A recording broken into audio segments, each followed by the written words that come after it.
जब मौत का फरिश्ता कमरे में रूह कब्ज करने के लिए दाखिल होता है तो सबसे पहले अल्लाह के हुक्म के मुताबिक इस शख्स की रूह खींचने का अमल शुरू करता है। अहले ईमान के लिए फरिश्ता सलामती और रहमत के साथ आता है, उनके चेहरे को नूरानी बनाता है। इनके पास जन्नती कफन और जन्नती खुशबू होती हैं। वो मैयत की हद निगाह तक बैठ जाते हैं। फिर हजरत मलकल मौत इसके सरहाने आकर बैठ जाते हैं और फरमाते हैं, ए इत्मीनान वाली जान, अपने रब की बख्शिश और रिजा की तरफ निकल। तो वो यूं बह कर निकलती है जैसे मुश्कीजे से कतरा बहता है। बहरहाल मुलकल मौत उसकी रूह ले लेते हैं और जैसे ही लेते हैं माविन फरिश्ते पल भर भी इनके हाथ में नहीं छोड़ते और इनसे लेकर इस कफन और खुशबू में रख देते हैं। उससे रुए जमीन की बेहतरीन मुश्क जैसी खुशबू निकलती है। फिर फरिश्ते उसको लेकर मिलाए एला की जानिब बुलंद होते हैं तो फरिश्तों की जिस जमात के पास से गुजरते हैं वो जमात पूछती है, ये पाकीज़ा रूह कौन है? फरिश्ते उसके दुनियावी नामों में से बेहतरीन नाम के साथ बताते हैं कि ये फलां बिन फलां है। यहां तक कि वो उसे लेकर आसमाने दुनिया पर पहुंच जाते हैं और उसके लिए दरवाजा खुलवाते हैं तो खोल दिया जाता है। हर आसमान के मुकर्रब फरिश्ते दूसरे आसमान तक पहुंचाने जाते हैं, यहां तक कि 7वें आसमान तक पहुंचा देते हैं।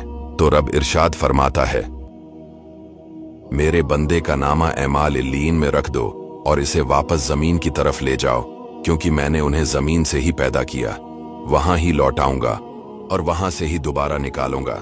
फिर इसकी रूह उसके जिस्म में वापस कर दी जाती है। फिर 2 फरिश्ते आकर उसे बैठाते हैं और दरियाफ्त करते हैं, मन रब्बुका, तेरा रब कौन है? वो कहता है, मेरा रब अल्लाह है। फिर पूछते हैं, तेरा दीन क्या है? वो कहता है, मेरा दीन इस्लाम है। फिर पूछते हैं, ये साहब जो तुम में भेजे गए कौन हैं? वो कहता है, हुआ रसूल अल्लाह, ये अल्लाह के रसूल हैं। फिर पूछते हैं, वमा इल्मु का, तुम्हारा इल्म क्या है? वो कहता है, मैंने अल्लाह की किताब पढ़ी, इस पर ईमान लाया और इसे सच्चा माना। बस आसमान से पुकारने वाला पुकारता है, मेरे बंदे ने सच कहा। इसके लिए जन्नती बछौना बिछाओ, जन्नती लिबास पहनाओ और जन्नत की तरफ दरवाजा खोल दो। चनांचा उसकी तरफ जन्नत की हवा और खुशबू आती है और इसकी कब्र ताहद निगाह वसी कर दी जाती है। फिर उसके पास हसीनो जमील चेहरे वाला एक मर्द आता। वो कहता है, तुझे खुशखबरी हो इस सवाब की जो तुझे खुश करेगा। ये वो दिन है जिसका तुझसे वादा किया गया था। मर्दा पूछता है, तेरा चेहरा भलाई लाया तो है कौन? वो कहता है, मैं तेरा नेक अमल हूं।